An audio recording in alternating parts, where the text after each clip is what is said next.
Anyone who looks at a balance sheet knows that employee turnover is a hidden cost. It doesn't show up on a balance sheet. And I can count on one hand the number of people that have left our organization. And in fact, I don't even need the whole hand. And many people who leave continue to work with us on a contracted basis. So there is very, very little turnover. And even our younger employees expressed interest in retiring from this organization, which is really great. You're listening to the ISF podcast for your organization's better cybersecurity. Your host, ISF CEO Steve Durbin, is an expert in leadership, business culture transformation, and cyber strategies for today's top enterprises. I'm producer Tavia Gilbert. Today, Steve is in conversation with Christy Pretzinger, founder, president, and CEO of Writer Girl. Over the past 20 years, Christy has grown the company from a modest freelance writing business into a healthcare content consultancy. She speaks with Steve about some of the practical tools she has implemented in order to grow the company's culture, the role of leadership in training and retaining emotionally intelligent employees, and how focusing her leadership on the company's cultural balance sheet has had a positive impact on the financial balance sheet. Christy, very nice to see you. Thank you so much for joining me on the podcast today. Well, thank you for having me, Steve. I appreciate it. So today I wanted to talk specifically about leadership, something that I think is increasingly important in the world in which we live. More and more people, I think, really searching for some kind of, I suppose, pole upon which to hitch their flag, if I could put it that way. And we're seeing a lot with elections coming up all around the world, a lot of political turmoil. I think there's a gap, if you like, that's being created in the market. And so one of the things that has intrigued me for a little while now is the role that the business leader can play in that, in terms of providing stability, in terms of providing guidance. And so I'm really interested in talking to you about those sorts of things and culture as well, because you started your company some years ago now. You were a freelance writer and then moved on from there to become something of an entrepreneur. So why don't you give us a little bit of the backstory so that our listeners can understand a little bit about what it is that I'm gibbering on about here within context. Well, to kind of put it in context, when I first started building my business, I said to my accountant at the time that if I couldn't build a business based on kindness, then I would go back to being a freelance writer. And that was, I think, about 20 years ago now. And I obviously had that intention, but then, as anyone in your audience knows who's ever built a business, you just kind of get your head down and start doing the work because, you have to do everything and wear all the hats. But what I only realized was when I could look back and say, oh, that intention turned into the culture that is the core of my organization now. And it's really become about creating an environment where people can thrive. That's what my passion is. I'm no longer involved in the day-to-day of the business. I'm still in leadership and I'm still the CEO and the visionary, but I'm no longer involved in the day-to-day. So for me, leadership looks very much like any questions that come to me. One of my main concerns is always, how is that going to affect the culture? Is it going to affect the joy that people feel working in this organization? Is it going to affect, the tasks that they perform may change as we automate and change platforms. And sometimes work is difficult, right? But we always want to make sure that we keep our finger on the pulse of that culture, because it's my experience that by focusing on your culture as primarily, of course, you look at your financial balance sheet, but if you look at a cultural balance sheet, it definitely impacts the financial balance sheet, because all of the hidden costs from a financial balance sheet show up on a cultural balance sheet. So that's been my experience and what I really feel passionate about. So tell me a little bit more about this cultural balance sheet. I like that term because, as organizations grow, I've seen this myself in the businesses that I've grown and been involved with. You tend to hit a point where there is a shift in the culture, right? You move from that sort of startup early stage where everybody knows everybody else, everybody's involved, to a point where you have to bring in some kind of structure of some shape or form, and things change. And some people, they just don't like that, do they? So how did you find that transition? How did you work that one through? Well, one of the things that I've learned and had to moderate about myself, by the way, as a leader, is to develop patience and to understand that, sort of like remodeling a house, it's going to take twice as long and cost twice as much, that you really, as a leader, have to give the team the space to experience whatever discomfort they are experiencing during that change. Recently, I would say in the past, I guess it's been almost a year and a half now, we did a really big investment in platform and automation within our organization. And it was very uncomfortable, especially for people who had been here a long time. Newer employees, it was a little easier because they weren't Right. legacy in the old system. So as we did that, first of all, we did it slowly. We had a champion that was there to problem solve, to hear the questions, to kind of field the things so that people felt like when it was technical, there was someone they could go to and say, this isn't working for me. Either what do I do or does it need to be fixed? And that was helpful. So there was someone fielding those kind of questions. And then when it came to the culture, we actually did a lot of work around that. We're an organization that uses something called the Enneagram. I don't know if your audience or if you are familiar with it. There's a lot of different personality typings. The reason that I chose the Enneagram is because it's more about the motivation of your behavior as opposed to the behavior. Because a lot of us our behavior can look similar, but why we do what we do is vastly different, and it kind of peels back some layers. So we do that in our organization, and it requires some deep work on the self. You have to Right. become self-aware and also develop empathy for those that you work with, because you begin to understand why they behave the way they do. So once you develop empathy, it makes it a lot easier to care about that other person as opposed to just blaming them or dismissing them in some way. So back to this change, what we did is we would have a lunch and learn using the Enneagram and talking about change as your Enneagram type and how are you processing this or whatever. And then we did a big full day workshop when we had everyone, we're a virtual company, when we had everyone in one place for a holiday party in 22, we had everybody do a day-long workshop. And it was incredibly revealing. It took a lot of time. And it was very, I guess the things that I look for when we do these things are what Brene talks about, is what every human wants is love and belonging. They want love and belonging, and they want to know that they matter. So in this Enneagram workshop, our facilitator really worked it around this platform change, did some work with SMEs to understand the kind of issues people were facing. And so then crafted this full day for that. And it really gave people room to say, this is really hard for me and I don't know if I can do it. And this is why. And someone might say, well, the reason this person said it was hard is because they judge themselves harshly. And so they feel like there's a black and white way of doing things and they're not doing it right. And therefore they don't know if they can do it. Whereas somebody else says, I don't know if I can do this because it feels constraining to me. And I'm a type that really likes to have no limits put on me. And this feels very limiting. And so it makes me think I can't do it. So then people can understand why we both feel the same way about not being able to do it. Why we feel like we can't do it is completely different.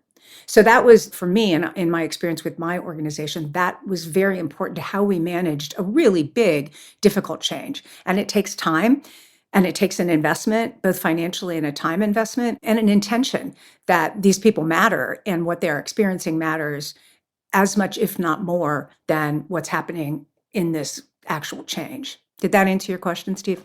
Yeah, it does. It does. And what I'm hearing you say is that there is a requirement, I suppose, from not just from leadership, but from other people across the business as well, to really understand the role that emotional intelligence plays in all of this and in the way in which we transact business.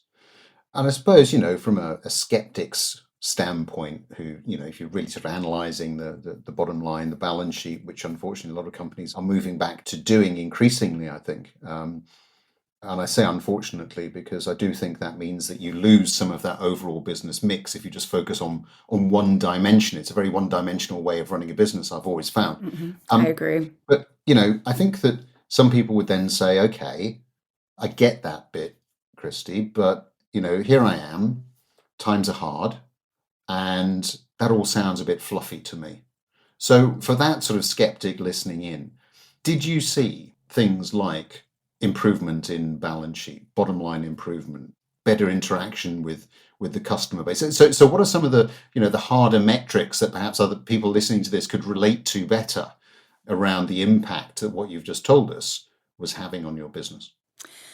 I think what anyone who looks at a balance sheet knows that employee turnover is a hidden cost. It doesn't show Yeah. up on a balance sheet. And I can count on one hand the number of people that have left our organization. And in fact, I don't even need the whole hand. And many people who leave continue to work with us on a contracted basis. So there is very, very little turnover. And even our younger employees expressed interest in retiring from this organization, which is really great. So while, for example, another thing that we do that directly impacts the bottom line in a negative way is that I closed the company for the last 2 weeks of December. That's a very large six-figure hit to our organization, to our revenue, because we're not working anything through the house. But the appreciation that I get from people, which is fine, it's not about that. But what's more important is the rejuvenation and excitement and enthusiasm and commitment that employees, to a person, bring to the first of the year after having had that time off, to step away, to totally not check email, not work, spend time with your family, enjoy the holidays. And again, it definitely impacts our revenue for the last quarter of the year. But I've seen that it makes a tremendous difference. If I were looking only at the balance sheet, I would never do that. But if I look Right. at the cultural balance sheet, I can see the impact of that. Right. March 8th is International Women's Day, and we want to mark the occasion and make sure you haven't missed our many valuable episodes with Steve in conversation with women in leadership. So we've put together a specially curated playlist featuring the best of women in leadership, and we want to give you special access. All we ask in return is this. Just rate and review the ISF podcast on Apple Podcasts, Spotify, or wherever you listen. Send a screenshot of that rating and review to tavia.gilbert@securityforum.org, and I'll send you back special access to the curated playlist. Again, just rate and review the ISF podcast, send a screenshot of that rating and review to tavia.gilbert@securityforum.org, and I'll send you access to that playlist. And, a lot of the people who listen to this work in the information security space. And I'm sure some of them are being able to relate to some of the challenges you're talking about. You mentioned retention. Well, retention is hugely important in our space. There just simply aren't enough people to go around. And the cost of attracting new people is huge without the inconvenience of not having somebody being able to do a certain role. So that's a huge tick in the box, I think, for what you're suggesting. But what about the creative element of it? Because, you're in the business of creating content. And I'm just wondering whether or not you've seen an uptick in the creativity that you've seen across the business as well. Well, I'll tell you honestly, we're at a point where we're trying to figure out how to balance that. Because by implementing this very large software transition, we are actually looking at, did we go too far? Did we get a technical solution for an organization that's culture driven? And did we turn some of that creativity into checklists and boxes and things that aren't creative? So we are very attuned to that and to listening to our employees say, I don't even feel like I'm doing my best work anymore because I'm spending so much time checklisting as opposed to building a relationship with my client, because our mission is we build relationships one word at a time. And they feel like I can't even do that because I'm so busy checklisting. So we look at that and say, okay, how can we dial some of that back? Because again, I look at that and say that's affecting the way people feel about their jobs. They may not want to stay there anymore because they're not doing the job that they were hired to do. And it's not furthering our mission of building relationships one word at a time. So how do we balance that? But I wanted to address something that you said too about retention. And I also think about obviously a hidden cost on the balance sheet, but what I think about too is all of that intellectual property walking out your door. We have people who have been here. I think my longest employee is 13 years, I think. She started right after she got married. Now she has 5 kids. So I've literally watched her grow up. If she walked out that door, and we were so much smaller, she literally built the sales department and built the CRM tool and still works very heavily in contributing to that. If she walked out the door, it would be devastating. But yet that's not going to show up on a balance sheet. So in terms of the creativity, to get back to that though, that depends on whether you're on the operations side or on the sales side too, because the sales side feels like now that we have a whole marketing department and all of this creativity coming, there's a lot more creativity happening over on the business development side. Whereas on the operations side, it feels a little more technical. So we have to try and balance that. And we are looking at it. We're in the thick of it. We're not done. I think that a lot of businesses, certainly that I talk to, that see technology as being the way forward. It's the panacea, isn't it? That's what you need to have. Yeah. This bit, that bit, and the other bit. And what I find interesting about what you're saying is that it's about balance. And it's about making sure that the tech is doing what the tech does best, and that the people are still allowed to do what they do best. And somehow, from a leadership standpoint, the trick is to try to get that right, trying to get that equilibrium. Is that really what you're saying there? Yes, I do think so. One of the things that, first of all, I think to kind of address technology, I feel like when ChatGPT came out, because we as humans want simple solutions to complex problems, everybody grabbed onto it and was like, it's writing, AI is writing. And that couldn't be further from the truth. Most of us already were using AI in myriad ways. But one of the things that I find for what we do is because so much of what we do is highly custom, it's interviewing very high level SMEs, neuroscientists, neurologists, neurosurgeons, and people like that, and then doing the alchemy of turning their knowledge into words on a virtual page that can be understood by anyone from a 5th to an 8th grade reading level. That requires a lot of humanity. You have to be a human to do that at this point. Now, I'm not saying that, we won't get to a place where that's not there, but because of the whole building relationships one word at a time, in my experience so far, I have not seen where technology can allow you to build relationships that are true. And many, many years ago, when this was even before Facebook, when there were still just a lot of chat rooms, I had said to some of my younger colleagues that I thought that the value of, I don't even know if it was called social media at the time, but I felt like the value of that was to get to where you smile and nod with someone, where you actually can see them, because we all know that so much of communication is nonverbal. So how do you really build a true relationship? And oh my gosh, you would have thought that I would have asked somebody for their firstborn, that I was so completely wrong. And I feel like we've seen as time has gone on that actually I was right, because look how cruel and inhuman people are on social media platforms when they're hiding behind something. Most people would never behave that way in person with another human being, but when they hide behind a screen and act like they have a real relationship, but all they're doing is, harassing people, that's not humanity, right? So I still think that there is a tremendous place for, and not only a place, but a need and a yearning for true human connection. And because I own a virtual organization, I know that you can have true human connection virtually, but it does require a camera. And it does I'm interested require. in that. Sorry to interrupt you, but I'm really interested in that virtual piece, that sort of connection virtually, because so many people that I talk to today are really struggling with, are we remote? Are we back in the office? Are we hybrid? Are we trying to compel people to do something that all of that kind of thing? And it seems to me that we've completely lost the plot when it comes to that. So tell me more about this virtual and human piece, because I'm really interested in hearing how you've cracked that. Well, I never wanted an office because then I would have to go there. So that was really the whole impetus for not having an office. And it really didn't have anything to do with anything else, I really enjoyed working very casually. And this was, back in 2004. So that was my original intention.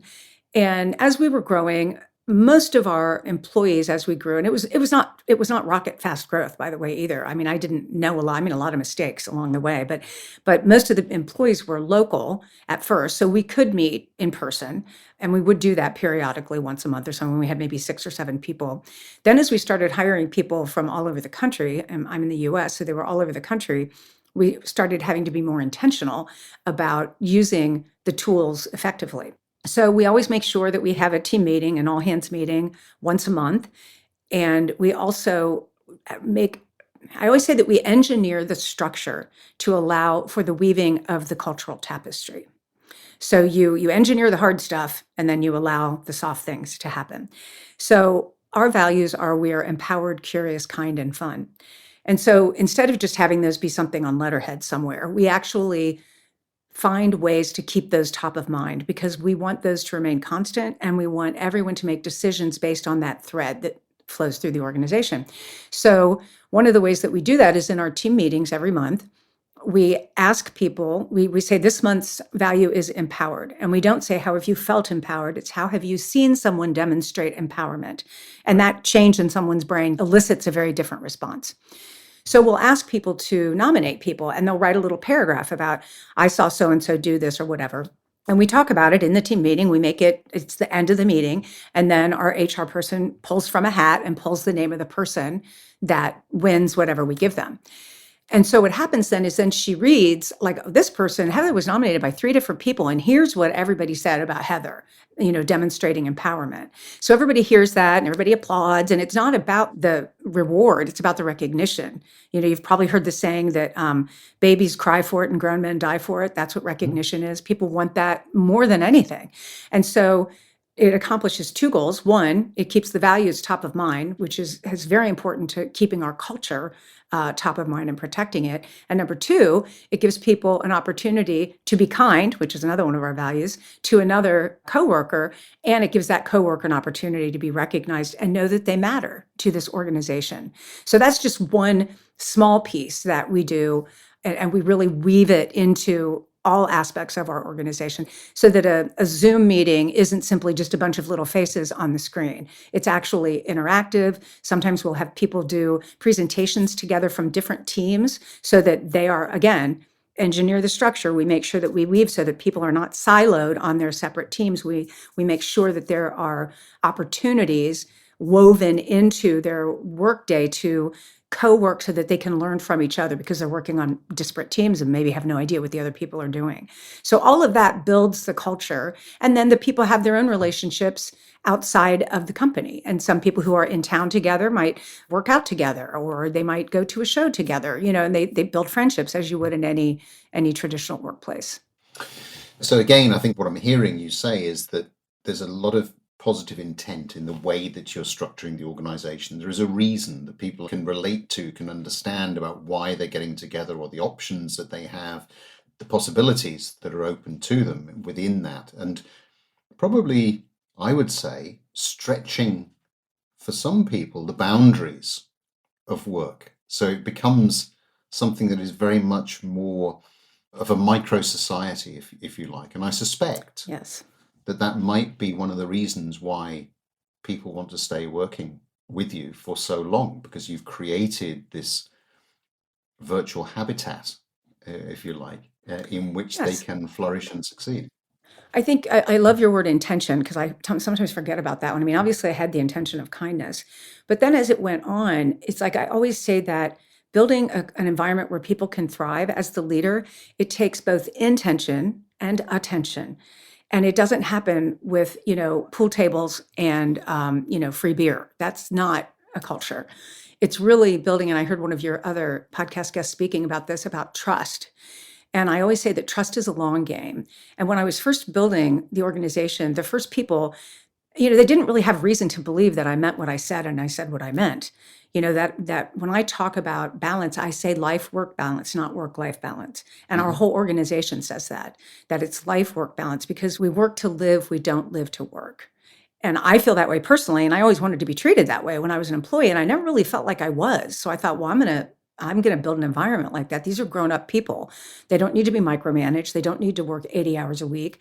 We can still be very productive and, financially sound without that kind of attitude. So if you have that intention and attention, then what happens, when I first started, they were kind of like, the first few people were like, yeah, right. But then they saw it happening, and then they started bringing their friends. And they're like, no, she really means it. This is a great place. This really is this way. And then they start bringing their friends. And then other people, 2 of my very good friends' daughters work in my organization, which is, that makes me very proud that they want their kids to work here. And they're very happy. So it kind of blooms that way.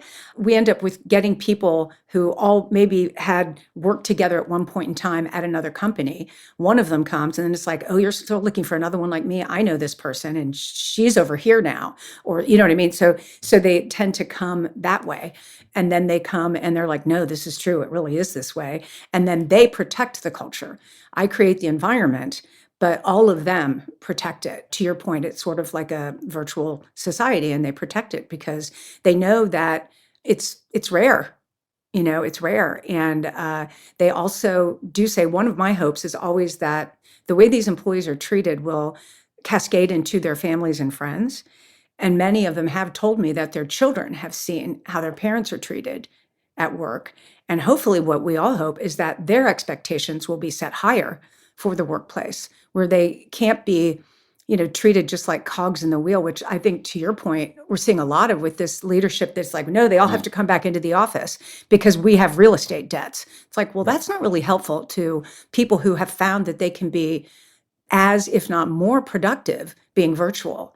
And so, you have to balance that. You really have to balance that. I've seen a lot of that and a lot of complete lack of concern about the workforce.